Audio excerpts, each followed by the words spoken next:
नमस्कार, मेरा नाम ज्ञानेश्वर है और आप देख रहे हैं लाइव सिटीज। देखिए, जो बिहार का हाल है वो तो आपको पता ही है, लेकिन अब बिहार के हाल को जान पटना हाईकोर्ट भी खपा हो गया है। पटना हाईकोर्ट ने कहा है कि ऐसे तो सब कुछ नहीं चलने वाला है। पटना हाईकोर्ट का स्पष्ट मानना है कि ऑक्सीजन बेड, इमरजेंसी दवा की कमी या अन्य जरूरी कारणों से यदि किसी कोविड पॉजिटिव मरीज की मौत हो रही है तो इसे मानवाधिकार का उल्लंघन, मतलब ह्यूमन राइट का वायलेशन माना जाएगा।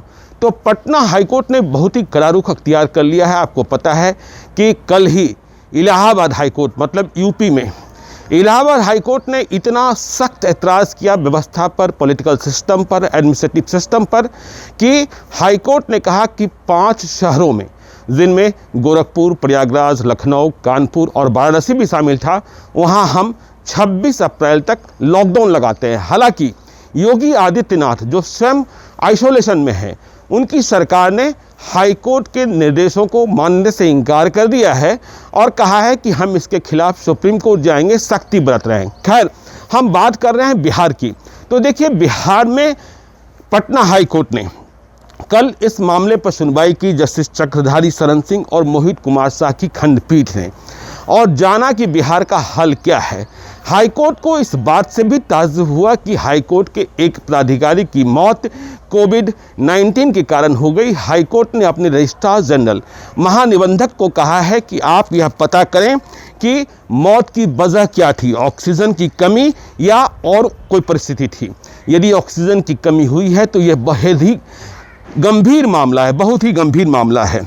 हाईकोर्ट ने बिहार राज्य मानवाधिकार आयोग, Bihar state human right corporation है, उनके सेक्रेटरी को कहा है कि जो हॉस्पिटल्स डेडिकेटेड किए गए हैं कोविड के इलाज के लिए, वहां आप औचक निरीक्षण कीजिए और देखिए कि वहां ऑक्सीजन, इमरजेंसी बेड और अन्य जो जरूरी चाहिए उसकी कमी तो नहीं है।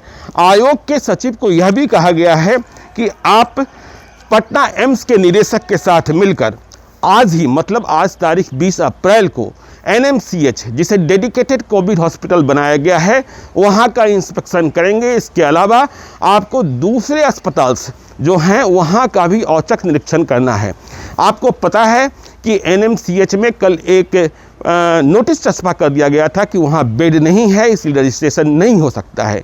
NMCH के निदेशक डॉक्टर विनोद कुमार सिंह 2 दिनों पहले यह कहते हुए पाए गए थे, उन्होंने लिखा भी था कि ऑक्सीजन की कमी हो रही है, इसलिए वो इलाज करने में संभव नहीं है, उन्हें पद से विमुक्त कर दिया जाए।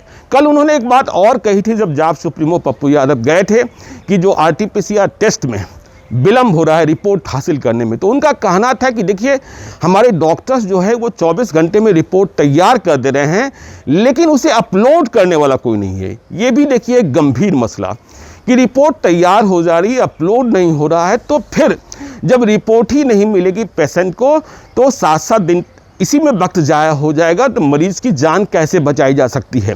तो पटना हाईकोर्ट ने बहुत ही कड़ा रुख अख्तियार कर रखा है। रेमडेसिविर दवा, जिसे लेकर सबसे ज़्यादा हाहाकार मचा है, बाज़ार में कहीं मिल नहीं रहा है, अस्पतालों में है नहीं, तो कल इस पर पटना हाईकोर्ट ने एम्स के डायरेक्टर हैं, एम्स पटना के PK सिंह, उनसे बात करी। लेकिन डॉक्टर PK सिंह का जो बयान था हाईकोर्ट के समक्ष वो अजीबोगरीब था। उन्होंने कहा कि रेमडेसिविर की बहुत उपयोगिता कोविड-19 के इलाज में है ही नहीं, और ये कहीं भी जो ट्रीटमेंट प्रोटोकॉल बनाया गया है उसमें कहीं इसका उल्लेख भी नहीं मिलता है। तो इस पर हाईकोर्ट ने स्पष्ट तौर पर कहा कि यदि ये प्रोटोकॉल में नहीं है और इसकी उपयोगिता नहीं है तो आप हमें ये बताइए कि फिर आप इसे हासिल करने के लिए या प्राप्त करने के लिए इतने करोड़ का ऑर्डर क्यों दे रहे हैं। देखिए, बिहार में 6.49 करोड़ का ऑर्डर दिया गया है रेमडेसिविर हासिल करने के लिए बिहार सरकार की ओर से। तो हाईकोर्ट ने कहा कि इसे भी आप स्पष्ट कर बताइए और हमें ये अगली सुनवाई में जानना है कि रेमडेसिविर जो है कोविड-19 के इलाज में कितना कारगर है। कोविड-19 आप मालूम ही है कि कोरोना 2019 में आया, लेकिन ये जो 2021 में है, कोरोना की दूसरी लहर है जो बहुत ही भयावह है और यह लोगों को वक्त नहीं दे रही है। उम्र का फासला भी खत्म हो गया है।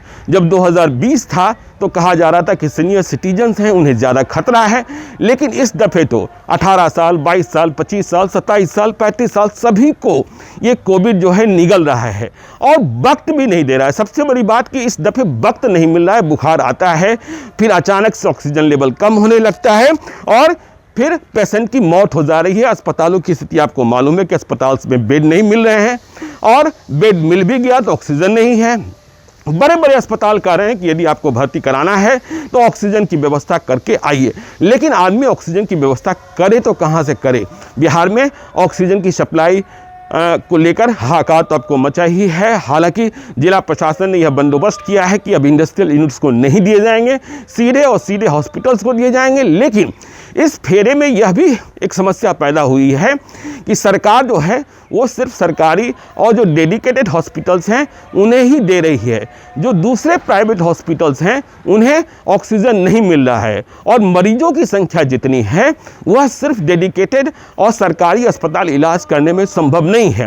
वे प्राइवेट हॉस्पिटल्स की ओर दौड़ रहे हैं और प्राइवेट हॉस्पिटल्स का कहना है कि उनके पास ऑक्सीजन है ही नहीं। देखिए, अब हाईकोर्ट ने यह भी कहा कि आप हमें ESIC हॉस्पिटल जो बिहटा में है उसका हाल बताइए, जिसे आपको तत्काल चालू किया जाना था।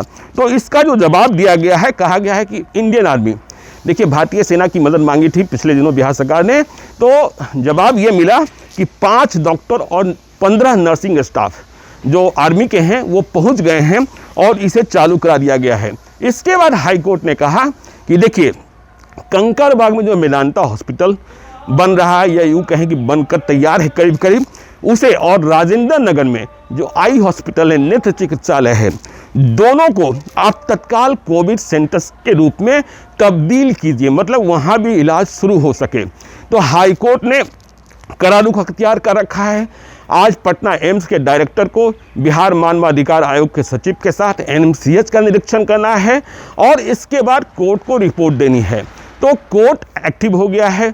जान कितनी कीमती है, प्रत्येक व्यक्ति की जान। आपको यह भी पता है कि पिछले दिनों पटना हाईकोर्ट के चीफ जस्टिस भी कोरोना पॉजिटिव हो गए थे। तो ये परेशानी और लगातार मौत की खबरें आ रही है, कभी यहाँ से कभी वहाँ से।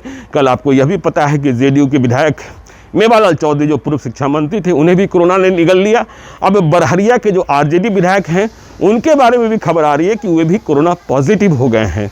तो मतलब संख्या बढ़ती जा रही है और अस्पतालों में बेड की समस्या अब भी समाप्त नहीं हुई है। बेड के लिए लोग परेशान हैं। लगातार आपको सड़कों पर लोग दौड़ते हुए दिखाई पड़ेंगे।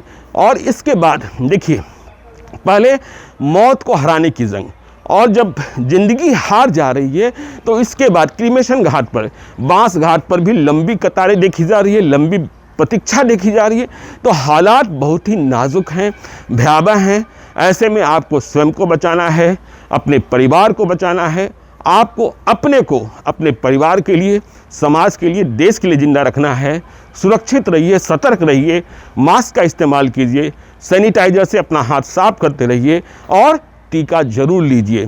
तो अभी के लिए इतना ही। आप देखते रहिए लाइव सिटीज़ को। यदि अब तक आपने हमारे YouTube चैनल को सब्सक्राइब नहीं किया है जरूर कर लीजिएगा और यदि इस वीडियो को Facebook के माध्यम से देखें तो पेज को लाइक कीजिएगा, ट्विटर पर भी हमें फॉलो कीजिए। धन्यवाद।